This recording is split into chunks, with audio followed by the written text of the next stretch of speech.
The radio crackled with desperation. "We need immediate close air support. Multiple casualties. We're surrounded." In the operations center at Bagram Air Base, Afghanistan, seasoned pilots shook their heads. The mission was too dangerous, too risky. The weather was deteriorating, the terrain was unforgiving, and the enemy had superior positioning.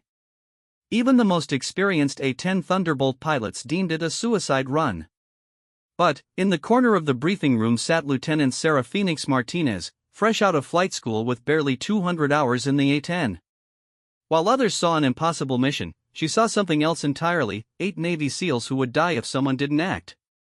What happened next would rewrite the rules of close air support, challenge everything the military thought they knew about rookie pilots, and turn a young woman who had been told she wasn't ready into a legend whispered about in special operations circles around the world. This is the story of how being turned down for battle became the very reason she was the only one brave enough to fight. Lieutenant Sarah Martinez had dreamed of flying the A-10 Thunderbolt since she was 12 years old. Growing up in a small town in Texas, she would lie on her back in the summer grass, watching military aircraft fly overhead from the nearby Air Force Base. But it was the distinctive sound of the A-10's twin engines and that unmistakable BRRRT of its GAU-8 cannon that captured her imagination completely. The A-10, nicknamed the Warthog, wasn't the fastest or prettiest aircraft in the Air Force inventory. It was built around its massive 30mm cannon and designed for one primary purpose: close air support for troops on the ground. While other pilots dreamed of supersonic fighters, Sarah was drawn to the A-10's mission of protecting soldiers in the most dangerous moments of their lives. Her journey to the cockpit hadn't been easy. Flight school was brutal, with instructors who seemed determined to wash out anyone they deemed unfit for combat. Sarah was smaller than most of her classmates, quieter, and had a tendency to overthink situations that required split-second decisions. Her instructors noted that while she was technically proficient, she lacked the aggressive instincts they believed were necessary for close air support missions. "Martinez flies like she's afraid to break something," was a common critique during her training evaluations. What they didn't understand was that Sarah's careful approach came from a deep respect for the responsibility she would carry. Every bomb she dropped, every strafe run she made, would be dangerously close to American forces. One mistake could mean killing the very people she was trying to protect. When she finally earned her wings and was assigned to the 354th Fighter Squadron at Bagram Air Base in Afghanistan, Sarah thought her real journey was just beginning. She had studied every manual, memorized every procedure, and spent countless hours in simulators preparing for the moment when she would finally support troops in combat. But reality at Bagram was far different from what she had expected. The squadron was filled with veterans who had been flying combat missions for years. They had developed an informal hierarchy based on experience and proven performance under fire. As the newest and youngest pilot in the unit, Sarah found herself at the bottom of that hierarchy. While other pilots were assigned to high-priority missions supporting major operations, she was relegated to routine patrol flights and training exercises. Captain Rick Hammer Thompson, the squadron's operations officer, made his position clear during Sarah's first week at Bagram. "Listen, Martinez, I know you're eager to get into the fight, but combat isn't a place for learning on the job. Out here, mistakes get people killed. You need to pay your dues, prove yourself in low-risk situations before we can trust you with real missions." Sarah understood the logic, but it was frustrating to watch other pilots launch on critical missions while she flew circles over empty desert. She spent her time studying intelligence reports, learning the geography of Afghanistan's most dangerous provinces, and building relationships with the forward air controllers who would guide her strikes if she ever got the chance to fly combat missions. The forward air controllers, or FACs, were the critical link between pilots and ground forces. These specially trained airmen embedded with Army and Marine units, talking pilots through complex strike missions while enemy bullets flew around them. They appreciated Sarah's attention to detail and her willingness to learn from their experiences. Staff Sergeant Mike Chaos Rodriguez was one of the most experienced FACs at Bagram. He had directed hundreds of strikes and had a reputation for staying calm under the most intense pressure. During their briefings, he would share stories about missions that had gone wrong, usually because of poor communication between pilots and ground forces.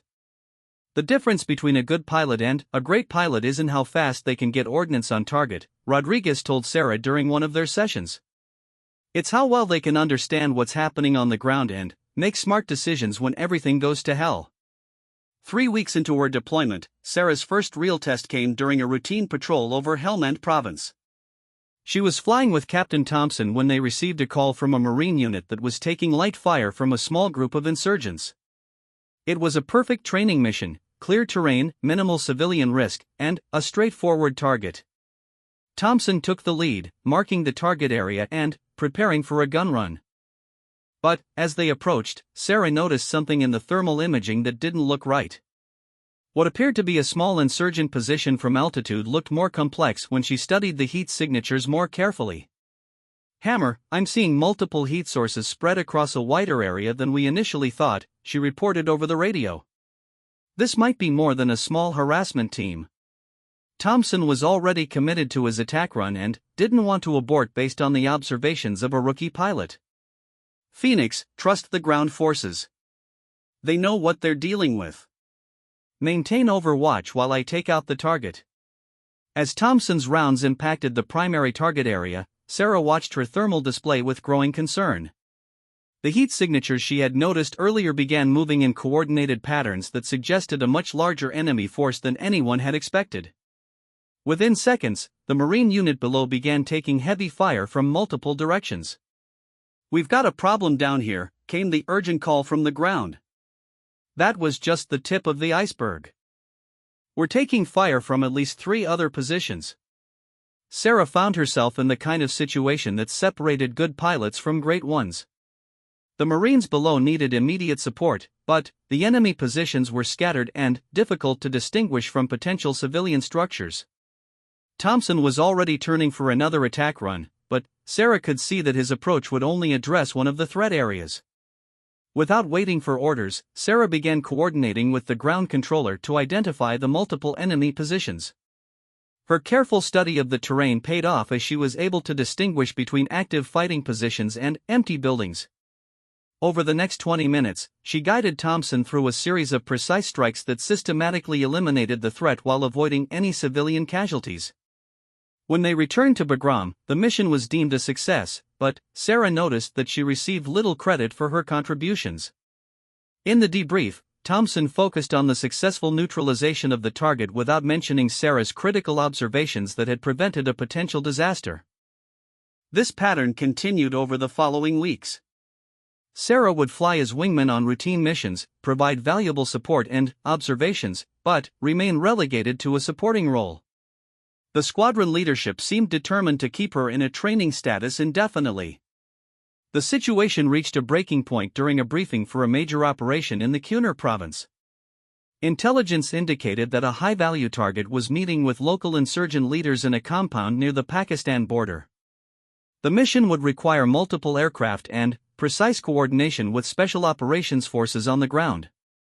As the squadron leadership assigned pilots to various roles in the mission, Sarah expected to at least be included as a backup or support aircraft. Instead, she was assigned to remain at Bagram on standby status in case any aircraft experienced mechanical problems. "Sir, I've been training for missions exactly like this," Sarah said to Captain Thompson after the briefing. "I know the terrain in Kunar, I've studied the intelligence reports, and I'm fully qualified for this type of operation." Thompson's response was blunt and deflating. "Martinez, this isn't about your qualifications on paper. This is about combat experience, and you simply don't have it. These special ops guys don't have time to babysit a rookie who might freeze up when things get intense. Maybe next time." That night, Sarah sat in her quarters reviewing the mission plans that she wouldn't be flying. She had joined the Air Force to make a difference, to protect the soldiers and Marines who were fighting on the ground. Instead, she was watching from the sidelines while others carried out the mission she had trained her entire adult life to perform. What Sarah didn't know was that the mission she had been excluded from would go exactly as planned. The high-value target would be eliminated, and all aircraft would return safely to base. But 72 hours later, a different kind of mission would arise. One that no experienced pilot would be willing to fly. One that would require someone who had been told she wasn't ready to prove that sometimes being underestimated is the greatest advantage of all. The irony was that all her careful preparation, all the studying that her instructors had dismissed as overthinking, and all the patience she had developed from being held back would combine to make her the only pilot capable of succeeding when the impossible mission finally came. But, first, she would have to convince her superiors that the rookie they had been protecting from combat was actually the pilot they needed most when everything went wrong. The mission had started as a routine reconnaissance patrol. SEAL Team 7 was tasked with gathering intelligence on insurgent activity along the Afghanistan-Pakistan border, a region known for its rugged terrain and hostile population. What should have been a quiet observation mission turned into a nightmare when the 8-man SEAL team stumbled into the largest insurgent gathering anyone had seen in months. Petty Officer First Class Jake Spider Hernandez was the team leader, a veteran of 4 deployments who had earned his reputation through careful planning and flawless execution. His team had been inserted via helicopter the previous night into a mountainous area known locally as the Valley of Death for its history of ambushes and firefights. The intelligence reports had indicated minimal enemy activity in the area, suggesting it would be safe for a small reconnaissance team to operate for 48 hours before extraction. What the intelligence reports had missed was a large-scale meeting of insurgent leaders from across the region, all gathering to plan coordinated attacks against coalition forces. Spider's team had established an observation post on a rocky outcrop overlooking a small village. For the first 12 hours, they observed normal civilian activity, farmers tending their fields, children playing in the streets, and the usual routine of rural Afghan life. But, as evening approached, everything changed. Vehicles began arriving at the village from multiple directions. Not the typical civilian trucks and motorcycles, but military-style vehicles carrying armed men. Through their high-powered optics, the SEALs could see weapons being unloaded, communication equipment being set up, and what appeared to be a command structure being established. "Command, this is Reaper 7, Spider whispered into his radio. "We've got eyes on what looks like a major insurgent gathering. At least 40 military-age males with weapons, multiple vehicles, and what appears to be senior leadership. Request permission to continue observation." The response from their operations center was immediate: maintain surveillance and gather intelligence on the meeting. This was exactly the kind of information that could prevent future attacks and save American lives. But, as the SEALs settled in for a long night of observation, they had no idea that their position had already been compromised. A local shepherd had spotted their helicopter insertion the previous night and reported it to insurgent contacts in the village. While the Americans thought they were invisible observers, the insurgents were already planning how to surround and eliminate them. The attack came at dawn, just as Spider's team was preparing to transmit their intelligence report. The first indication of trouble was the sound of vehicle engines starting simultaneously throughout the village below. Within minutes, armed insurgents were climbing the hills toward their position from 3 different directions. "Contact! Contact! Multiple enemy forces moving toward our position!" Spider shouted into his radio as bullets began impacting the rocks around their hiding spot. "We need immediate extraction and close air support." What followed was a running gun battle through some of the most unforgiving terrain in Afghanistan. The SEALs were forced to abandon their observation post and begin moving toward a potential landing zone several kilometers away. But, with insurgents flanking them from multiple directions and reinforcements arriving by the hour, it quickly became apparent that they were surrounded. The team's radio operator, Petty Officer Second Class Tommy Ghost Williams, managed to maintain communication with their operations center as they moved. His reports painted an increasingly desperate picture: multiple enemy forces, rough terrain preventing helicopter extraction, and diminishing ammunition supplies. "Command, Reaper 7 is taking heavy fire from at least 3 separate enemy groups," Ghost transmitted during a brief pause in the fighting. "We've got wounded and we're running low on ammo. We need close air support immediately or we're not going to make it to the extraction point." The request for close air support initiated a chain of events at Bugram Air Base that would test every pilot's courage and skill. In the operations center, the air support request was received with the urgency it deserved. 8 American Special Operations Forces were surrounded and facing annihilation. Every available aircraft needed to be considered for the rescue mission. But, as the operations staff studied the tactical situation, they realized why this mission was so dangerous. The SEAL team was surrounded in mountainous terrain that severely limited aircraft approach routes. The weather was deteriorating rapidly, with low clouds and high winds that would make precision strikes extremely difficult. Most concerning of all, the enemy forces were positioned close enough to the Americans that any airstrikes would have to be delivered with surgical precision to avoid hitting friendly forces. Major Robert Ice Patterson, the squadron commander, gathered his most experienced pilots for an emergency briefing. The situation was explained in stark terms: 8 SEALs were surrounded and would be overrun within hours unless they received close air support. But the mission parameters were unlike anything they had faced before. The weather is marginal at best, Major Patterson explained, pointing to the meteorological data on the briefing room screen. Ceiling is dropping below safe minimums for close air support, and winds are gusting to 40 knots.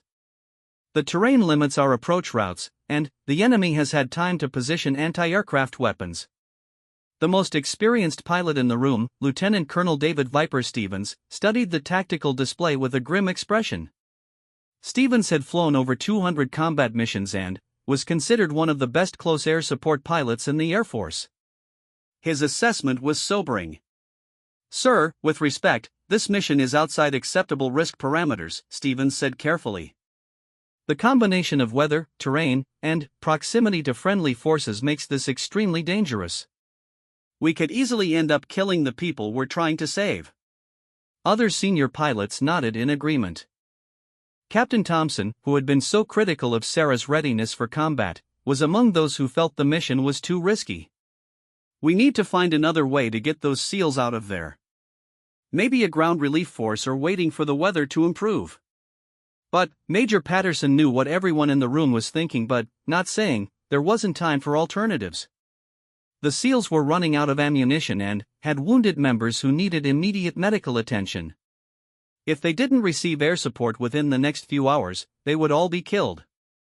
As the discussion continued, Sarah Martinez sat in the back of the briefing room, listening to pilots she respected explain why the mission couldn't be flown. She studied the tactical display, the weather data, and the communication transcripts from the SEAL team. While others saw insurmountable obstacles, she began to see possibilities. The terrain that limited approach routes also provided concealment for aircraft that knew how to use it. The weather that made precision strikes dangerous could also mask aircraft movements from enemy forces.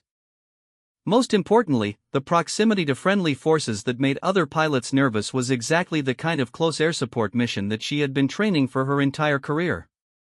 During a brief pause in the discussion, Sarah stood up from her seat. "Sir, I'd like to volunteer for this mission." The room fell silent. Major Patterson looked at her with surprise and concern. "Martinez, this isn't a training mission. This is as dangerous as close air support gets." "Yes, sir, I understand that," Sarah replied, her voice steady despite the tension in the room. "But I've studied the terrain in this area extensively. I know the approach routes, I understand the weather patterns, and I've trained specifically for danger close missions." Captain Thompson immediately objected. "Sir, with all due respect, Martinez doesn't have the combat experience for a mission this complex. We need our most experienced pilots on this one."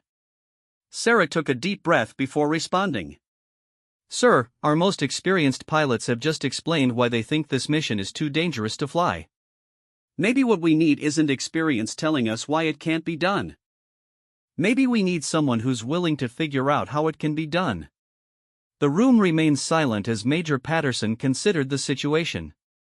He had 8 SEALs who would die without air support and experienced pilots who believed the mission was unflyable.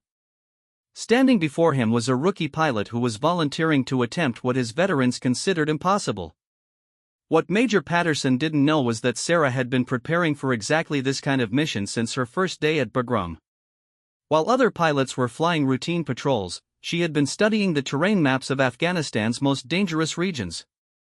While others were focused on standard procedures, she had been developing new techniques for operating in marginal weather conditions. The irony of the situation wasn't lost on anyone in the room. The pilot who had been deemed not ready for routine combat missions was now volunteering for the most dangerous mission any of them had ever seen. But, as reports continued to come in from the surrounded SEAL team, it became clear that conventional thinking and standard procedures weren't going to save them. Major Patterson made a decision that would be talked about in military aviation circles for years to come. "Martinez, you understand that this mission has a high probability of failure and an even higher probability of getting you killed?" "Yes, sir, I understand," Sarah replied. "But I also understand that 8 Americans are going to die if somebody doesn't try." The final irony was that all the caution and conservatism that had kept Sarah from flying dangerous missions had actually prepared her perfectly for this moment. Her careful study of procedures, her obsessive attention to detail, and her methodical approach to problem solving would all prove essential when facing a situation that required both precision and courage. But first, she would have to survive the most dangerous approach in A-10 aviation history, navigate through weather that was barely flyable, and deliver precision strikes within meters of American forces. All while insurgent fighters with anti-aircraft weapons waited for any pilot brave enough to try. The pre-flight briefing was unlike any Sarah had experienced during her training. Major Patterson personally walked her through every aspect of the mission, emphasizing the extreme dangers she would face. The weather had continued to deteriorate, with cloud cover dropping to just 800 feet above the valley floor and wind gusts reaching 45 knots. These conditions were well below the normal minimums for close air support missions. "Martinez, I want you to understand exactly what you're volunteering for," Major Patterson said, pointing to the tactical display. "The SEAL team is surrounded on 3 sides by insurgent forces estimated at over 100 fighters. They've had time to position anti-aircraft weapons, and they know aircraft will be coming to help. This is going to be the most heavily defended target you'll ever face." The terrain added another layer of complexity to the mission. The valley where the SEALs were trapped was surrounded by mountains rising to over 10,000 feet, creating a natural funnel that would force Sarah to approach from predictable directions. The insurgents would be waiting for her, weapons trained on the narrow corridors where aircraft would have to fly. Staff Sergeant Rodriguez, the forward air controller who would guide Sarah's strikes from the ground, joined the briefing via radio from the operations center. His experience with danger-close missions would be critical to the success of the operation. "Phoenix, I've been talking to the SEAL team leader on the ground.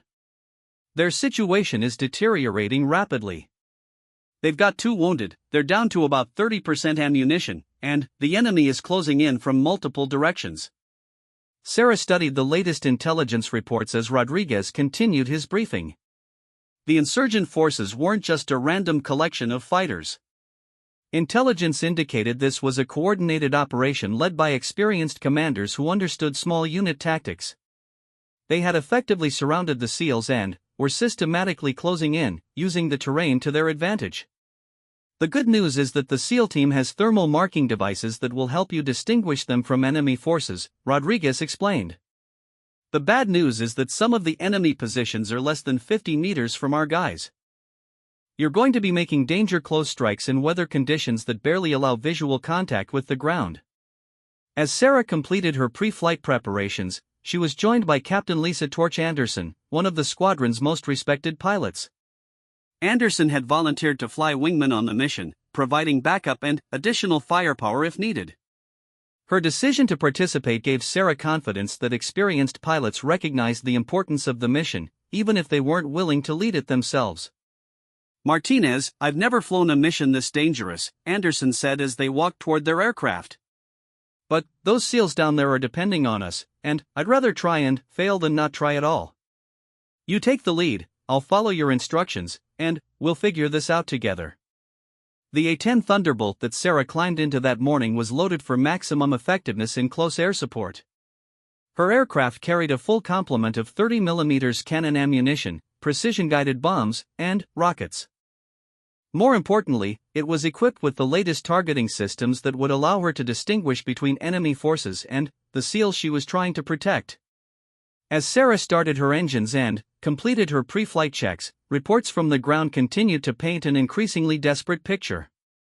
The SEAL team had been forced to move again, leaving behind some of their equipment to escape an insurgent flanking maneuver. They were now in an even more precarious position, with limited cover and diminishing options for movement. The flight to the target area took 35 minutes, during which Sarah mentally rehearsed every aspect of the mission. She studied the terrain maps one final time, reviewed the locations of friendly forces, and coordinated with Rodriguez on the ground control procedures they would use once she arrived in the target area. As they approached the valley, the reality of the weather conditions became apparent. Cloud cover was dense and low, forcing Sarah to fly much lower than normal to maintain visual contact with the ground. The wind was strong and variable, creating turbulence that made precision flying extremely difficult.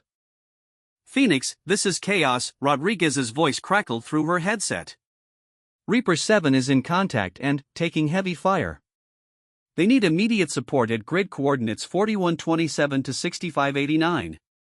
Multiple enemy positions surrounding friendly forces. This is danger close, I say again, danger close." Sarah could hear the sound of gunfire in the background of Rodriguez's transmission. The situation on the ground was deteriorating by the minute, and she was still several minutes away from being able to provide support. Every second counted now. As she flew into the valley, Sarah encountered her first major challenge, locating the SEAL team among the rocky terrain and scattered vegetation. The thermal imaging system that was supposed to make identification easy was partially obscured by the low cloud cover. She would have to rely on visual identification and radio communication with the ground controller. "Phoenix, Reaper 7 is marking position with infrared strobe," came the call from Spider, the SEAL team leader. "We're taking fire from the north and east. Enemy positions approximately 75 meters north and 50 meters east of our position." Sarah could see the infrared strobe through her night vision equipment, but the enemy positions were much harder to identify. She needed to find them without exposing her aircraft to anti-aircraft fire for too long. The insurgents had learned from previous encounters with A-10s and knew that the aircraft's low flight profile made it vulnerable to small arms fire and rocket-propelled grenades. "Chaos, Phoenix has eyes on friendly strobe," Sarah transmitted to Rodriguez. "I need you to talk me onto the northern enemy position first. They appear to have the best field of fire on our guys." What followed was a deadly game of hide and seek among the mountains. Sarah had to identify enemy positions that were deliberately concealed, approach close enough for accurate weapons delivery, and avoid the anti-aircraft fire that erupted every time she became visible to the insurgents below. Her first attack run targeted a group of insurgents who had positioned themselves in a cluster of rocks about 100 meters north of the SEAL team. The challenge was delivering accurate fire without hitting the Americans who were dangerously close to the target. Sarah lined up her approach, using the terrain to mask her aircraft until the last possible moment. "Phoenix, you are cleared hot on the northern position," Rodriguez called as Sarah began her attack run. "Friendly forces are marked with infrared strobes 100 meters south of target." The sound of the A-10's GAU-8 cannon is unlike any other weapon in the military arsenal. When Sarah squeezed the trigger, 3,900 rounds per minute of 30 mm depleted uranium shells streaked toward the insurgent position. The effect was devastating and immediate. The enemy fire from the northern position stopped abruptly. "Phoenix, that's a direct hit." Spider's voice came through the radio with obvious relief. "Northern position is neutralized. We're still taking fire from the east and west." But Sarah's first attack run had revealed her presence to every insurgent in the valley. As she climbed away from the target area, tracer rounds from multiple positions began reaching toward her aircraft. She could hear the distinctive crack of bullets passing close to her canopy. "Phoenix, you've got multiple AAA sights lighting you up," Anderson called from her wingman position. "I can see at least 3 different gun positions tracking you." Sarah had expected anti-aircraft fire, but the volume and accuracy were more intense than anything she had encountered in training. The insurgents had positioned their weapons to create overlapping fields of fire that would make subsequent attack runs even more dangerous. "Torch, I need you to suppress the anti-aircraft positions while I work on the enemy forces near the SEALs," Sarah directed. "Can you identify the gun positions from your angle?" "Affirmative, I've got eyes on 2 positions on the ridgeline." "I'm cleared to engage AAA sites?" "You are cleared hot on anti-aircraft positions," Sarah confirmed. "Let's give these guys something else to worry about." As Anderson began her attack on the anti-aircraft positions, Sarah turned her attention back to the insurgent forces that were closing in on the SEAL team. The situation was becoming more complex by the minute, with friendly forces, enemy fighters, anti-aircraft weapons, and two A-10s all operating in the same small valley. The next phase of the mission would test every skill Sarah had learned during her training. She would need to coordinate multiple attack runs while avoiding anti-aircraft fire, maintain constant communication with forces on the ground, and deliver precision strikes in weather conditions that made visual identification extremely difficult. But the most challenging part was yet to come. Intelligence reports indicated that insurgent reinforcements were moving toward the valley from multiple directions.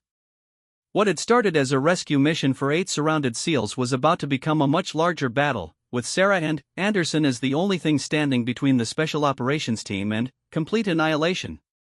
The rookie pilot who had been told she wasn't ready for combat was about to face the kind of sustained air-to-ground battle that veteran pilots had nightmares about. But she was also about to discover that all her careful preparation and methodical training had prepared her for exactly this moment. Sometimes the pilot who studies the hardest is the one who performs best when everything goes wrong. The battle had been raging for over an hour when Sarah realized that the mission had evolved far beyond a simple rescue operation. What started as close air support for 8 surrounded SEALs had become a sustained air-ground engagement against a large insurgent force that seemed determined to make a stand in the valley. "Phoenix, we've got movement on the southern ridgeline," Spider's voice crackled through the radio with increasing urgency. "Looks like at least 20 more fighters moving into position. They're trying to cut off our escape route completely." Sarah glanced at her fuel gauge and felt her stomach tighten. She had been flying at low altitude in combat conditions for over an hour, which consumed fuel much faster than normal cruise operations. Her aircraft still had enough fuel for another 30 minutes of combat operations, but that assumed she could complete the mission and return to base without complications. The complexity of the situation was unlike anything covered in her training scenarios. She was simultaneously coordinating attacks on multiple enemy positions, avoiding anti-aircraft fire from at least 4 different locations, maintaining communication with ground controllers, and managing her aircraft's fuel and ammunition supplies. Most challenging of all, she was doing this in weather conditions that continued to deteriorate. "Chaos, I need an updated situation report," Sarah called to Rodriguez. "How many enemy positions are we dealing with now?" Rodriguez's response painted a picture of a rapidly expanding engagement. "Phoenix, we're tracking at least 6 separate enemy groups converging on Reaper 7's position. The original force that surrounded them has been reinforced by fighters moving in from 3 different directions. Best estimate is 150 to 200 insurgents now in the immediate area." Captain Anderson, flying wingman in her own A-10, had been working to suppress anti-aircraft positions but was facing her own challenges. "Phoenix, I'm taking heavy ground fire every time I make an attack run. These guys have learned how to shoot at A-10s. They're leading their targets and using coordinated fire." The insurgents had indeed learned from previous encounters with American close air support. Rather than fleeing when aircraft appeared, they had chosen to fight, using the terrain and weather conditions to their advantage. Their anti-aircraft tactics were more sophisticated than usual, with multiple gunners firing in coordinated patterns designed to force aircraft into predictable flight paths. Sarah's next challenge came from an unexpected direction. As she lined up for another attack run on insurgent positions east of the SEAL team, her radar warning system alerted her to a new threat. Intelligence reports had indicated that anti-aircraft missiles weren't present in the area, but the electronic signature her aircraft was detecting suggested otherwise. "Phoenix, Torch, be advised we may have SAM sites in the area," Rodriguez transmitted after receiving updated intelligence from higher headquarters. "Unmanned aerial vehicles have detected what appears to be shoulder-fired missile launchers on the northern ridge." Shoulder-fired surface-to-air missiles represented a significant escalation in the threat level. While A-10s were designed to survive small arms fire and even some anti-aircraft artillery, a direct hit from a modern portable SAM system could bring down any aircraft. Sarah would now have to factor missile threats into her attack planning. "Roger, Chaos. Can you get me specific locations on the suspected missile sites?" Sarah asked while scanning the terrain below for signs of the launchers. "Working on it, Phoenix. UAV assets are trying to get better imagery, but weather is limiting their effectiveness too." The situation on the ground was becoming equally desperate. The SEAL team had been fighting continuously for over 3 hours and was running critically low on ammunition. Their wounded team members needed immediate medical attention, but helicopter extraction was impossible as long as the valley remained under insurgent control. Phoenix, Reaper 7, Spider's transmission carried exhaustion and growing desperation. We're down to about 15% ammunition. 2 of my guys need immediate medical attention. How much longer can you stay on station? Sarah did the math quickly in her head. With current fuel consumption rates and the distance back to Bagram, she had perhaps 20 minutes before she would be forced to leave for fuel. But 20 minutes wouldn't be enough to clear the valley of insurgent forces and enable helicopter extraction. Reaper 7, I can give you another 20 minutes before I have to depart for fuel. But I'm going to make those 20 minutes count. What Sarah decided to do next went against every conservative principle that had guided her training. Instead of methodically attacking individual enemy positions, she would attempt a series of rapid, aggressive strikes designed to break the insurgent assault before her fuel ran out. Torch, I need you to suppress anti-aircraft fire for the next 15 minutes, Sarah called to Anderson. I'm going to make continuous attack runs on the main enemy concentrations. This is going to be dangerous, but it's our only chance to break their attack before we run out of fuel. Anderson understood immediately what Sarah was proposing. Phoenix, that's going to expose you to massive ground fire. These guys are ready for us now. I know, but we don't have a choice. Those SEALs won't survive another hour without suppressive fire, and we won't be back for at least 90 minutes after we refuel. What followed was 15 minutes of the most intense close air support action that anyone involved would ever experience. Sarah began a series of attack runs that brought her aircraft within dangerous proximity to insurgent positions. Her goal was to deliver maximum firepower in minimum time, disrupting the enemy assault long enough for relief forces to arrive. Her first run targeted the largest concentration of insurgents, approximately 40 fighters who had positioned themselves for a final assault on the SEAL team's position. Sarah approached at extremely low altitude, using a ridgeline to mask her aircraft until the last possible moment. The volume of ground fire that erupted when she became visible was unlike anything she had encountered. Tracer rounds filled the air around her aircraft like deadly fireworks, and she could hear the distinct sound of bullets striking her airplane's armored hull. Taking hits. Taking hits. Sarah transmitted as she completed her gun run and pulled up sharply to avoid the mountainous terrain ahead. Phoenix, how bad is the damage? Anderson called with concern obvious in her voice. Sarah quickly scanned her instruments and found that despite the sound of impacts, her aircraft systems were functioning normally. The A-10's reputation for survivability was well-deserved. All systems green. The Warthog is tougher than I am. Her attack had been devastatingly effective. The large insurgent formation that had been preparing to assault the SEAL position was scattered and disorganized. But Sarah knew that the enemy would regroup quickly and that she needed to maintain pressure to prevent them from reorganizing. Over the next 10 minutes, Sarah made 6 more attack runs, each one targeting different enemy positions around the valley.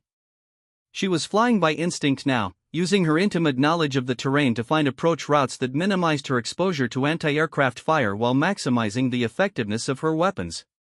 The sustained attack began to have the desired effect. Intelligence reports from UAVs circling high above the engagement area indicated that insurgent forces were beginning to withdraw from their positions around the SEAL team. The combination of accurate airstrikes and the SEALs' determined ground defense had convinced many of the fighters that their assault was failing.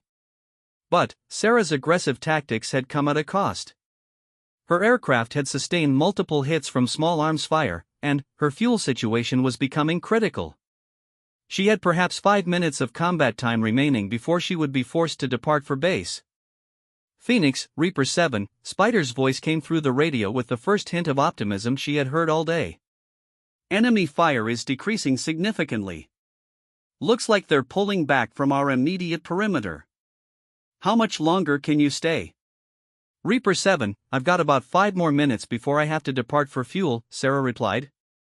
Are you in a position where you can hold until relief forces arrive? Spider's response would determine whether the mission had been successful or whether they would have to repeat the entire engagement when Sarah returned with fuel. Phoenix, if you can keep them off us for another few minutes, I think we can hold until the cavalry arrives. We've got word that ground relief forces are about 15 minutes out. Those final 5 minutes felt like hours as Sarah made her last attack runs of the engagement. She targeted the remaining anti-aircraft positions, ensuring that follow-on aircraft would have a safer operating environment. Her precision strikes and Anderson's supporting fire had systematically eliminated the insurgent threat. As Sarah finally turned away from the valley to begin her flight back to Bagram, she could see the dust clouds of approaching ground vehicles in the distance.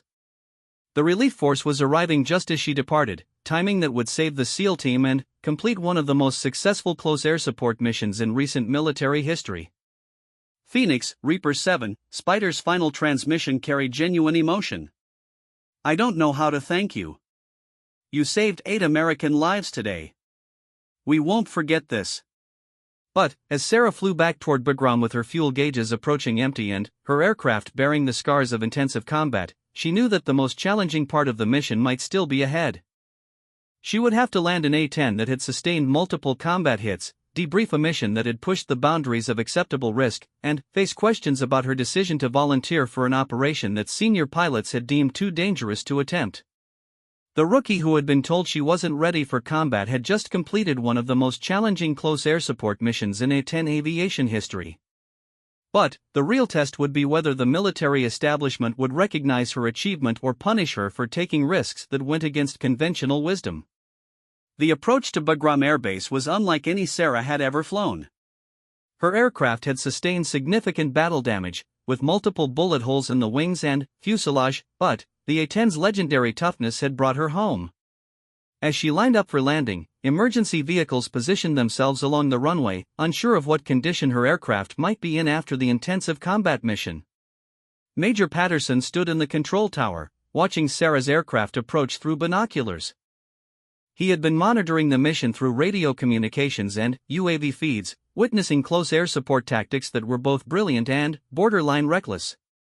The pilot he had reluctantly allowed to fly the mission had not only survived but had accomplished something that veteran pilots thought impossible. Tower, Phoenix requesting priority landing, Sarah transmitted as she entered the traffic pattern. Aircraft has sustained battle damage but all systems are functioning normally. As her wheels touched the runway, Sarah felt a combination of exhaustion and relief that she had never experienced before. The mission had lasted over 4 hours, during which she had flown some of the most challenging combat operations of her career. But, more importantly, she had successfully protected 8 American Special Operations Forces who would have died without her intervention. The post-flight inspection of Sarah's aircraft told the story of how close she had come to disaster. Maintenance crews counted over 30 bullet holes in various locations, including several that had passed within inches of critical flight systems. One round had penetrated the cockpit area, passing through the space where her head would have been if she had been sitting slightly differently. Chief Master Sergeant Williams, the squadron's senior maintenance supervisor, shook his head in amazement as he examined the damage. Lieutenant, I've been working on A-10s for 20 years, and I've never seen an aircraft take this much damage and continue flying effective combat missions. You were flying an airplane that should have been heading home after the first few hits. But, the physical damage to her aircraft was nothing compared to the firestorm of controversy that Sarah's mission created within the squadron leadership. Captain Thompson, who had opposed her participation in the mission from the beginning, was vocal in his criticism of her tactics during the post-mission debrief. Martinez flew outside acceptable risk parameters for the entire mission, Thompson argued during the heated debrief session. She made attack runs that exposed her aircraft to unnecessary danger and violated several standard operating procedures for close air support. Major Patterson found himself in the unusual position of defending a rookie pilot against criticism from his most experienced aviators. Captain Thompson, the mission was successful. 8 American lives were saved, and both aircraft returned safely. Results speak for themselves. Sir, we got lucky, Thompson insisted. Martinez's aircraft should have been shot down. Her tactics were reckless, and if we start encouraging that kind of flying, we're going to lose pilots and aircraft. The debate continued for over an hour, with senior pilots divided over whether Sarah's mission represented exceptional heroism or dangerous recklessness. What none of them initially understood was that their argument was being closely monitored by higher headquarters, where senior officers were drawing their own conclusions about the mission. 3 days later, Sarah received orders to report to the office of Brigadier General Patricia Hayes, the senior Air Force officer responsible for close air support operations throughout Afghanistan. The meeting would determine whether her actions in the valley would be recognized as heroic or result in disciplinary action for violating standard operating procedures. General Hayes's office was located in the secure section of Bagram's headquarters building, surrounded by intelligence displays and communication equipment that connected Afghanistan operations to command centers around the world. As Sarah entered the office, she noticed that several other senior officers were present, including representatives from Special Operations Command. "Lieutenant Martinez, please have a seat," General Hayes said with an expression that revealed nothing about her intentions. "We need to discuss your mission in the Kunar Valley 3 days ago." Sarah had prepared for this meeting by reviewing every aspect of her mission, analyzing her decisions and considering how she might have approached situations differently. She was ready to defend her actions but also to accept responsibility for any mistakes she had made. "Sir, I understand that my tactics during the mission were unconventional," Sarah began. "I made decisions in the moment based on the tactical situation and the immediate threat to American forces on the ground." General Hayes studied Sarah carefully before responding. "Lieutenant, I've reviewed the after-action reports, the UAV footage, and the communications transcripts from your mission. I've also spoken with the SEAL team leader whose life you saved." The general paused, allowing the weight of her words to settle before continuing. "What you accomplished in that valley was nothing short of extraordinary. You flew a mission that experienced pilots considered impossible, and you succeeded through a combination of skill, courage, and tactical innovation that we rarely see." Sarah felt a wave of relief, but General Hayes wasn't finished. "However, your squadron leadership has raised concerns about your tactics and whether they represent appropriate risk management. Some of your attack runs brought you within dangerous proximity to enemy forces, and your decision to continue fighting despite significant aircraft damage concerned your superiors." Colonel Michael Havoc Rodriguez, the Special Operations representative present at the meeting, leaned forward to address Sarah directly. "Lieutenant, I've been coordinating with Special Operations forces for over 20 years. What you did for SEAL Team 7 represents the finest example of close air support I've ever witnessed. Those men are alive because you were willing to take risks that other pilots weren't." The conversation that followed would reshape how the Air Force thought about close air support doctrine and pilot training. Sarah found herself explaining tactical decisions that had seemed instinctive at the time but which represented innovations in how A-10s could operate in challenging environments. "Ma'am, during the mission I realized that standard attack profiles were predictable and exposed aircraft to concentrated anti-aircraft fire," Sarah explained to General Hayes. "I began using terrain masking and varying my approach angles to minimize exposure while maximizing weapons effectiveness. Those tactics aren't taught in any training program I'm familiar with," General Hayes noted. "Where did you learn them?" "Ma'am, I developed them during my off-duty time by studying terrain maps and thinking about how to overcome the tactical challenges presented by Afghanistan's geography. I spent months analyzing successful missions and failed missions, trying to understand what made the difference." General Hayes exchanged glances with the other senior officers present. What they were hearing suggested that the Air Force's most junior A-10 pilot had independently developed tactical innovations that could improve close air support effectiveness throughout the theater. The meeting concluded with an announcement that surprised everyone involved, including Sarah. "Lieutenant Martinez, effective immediately you're being assigned as an instructor pilot for close air support tactics. You'll be responsible for teaching other pilots the techniques you used during the Kunar Valley mission." But the recognition extended far beyond a new assignment. Within weeks, Sarah's mission became a case study taught at Air Force training schools around the world. The tactical innovations she had developed were incorporated into official doctrine, and her willingness to volunteer for an impossible mission became an example of the courage and initiative expected from Air Force pilots.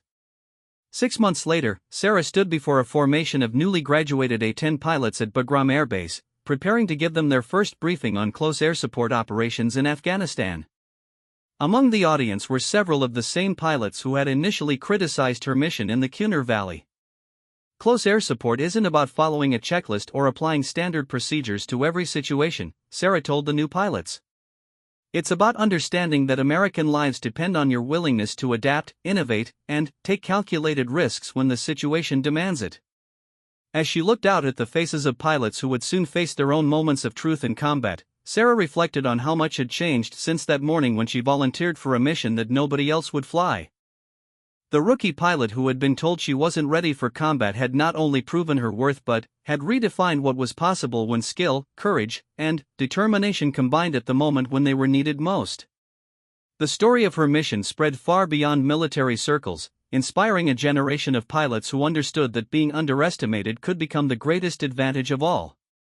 Sometimes the person everyone counts out becomes the one who changes everything when the stakes are highest and failure isn't an option. In the special operations community, Sarah became known simply as Phoenix, the pilot who rose from the ashes of conventional thinking to accomplish the impossible. But, for the 8 SEALs whose lives she had saved, she would always be remembered as the rookie pilot who proved that when everything goes wrong, sometimes what you need most is someone who refuses to accept that success is impossible. Years later, when military historians analyzed the evolution of close air support tactics in Afghanistan, they would point to Sarah Martinez's mission in the Kunar Valley as the moment when everything changed. The pilot who had been turned down for battle became the one who showed everyone what was possible when courage and skill combined with the determination to never leave anyone behind.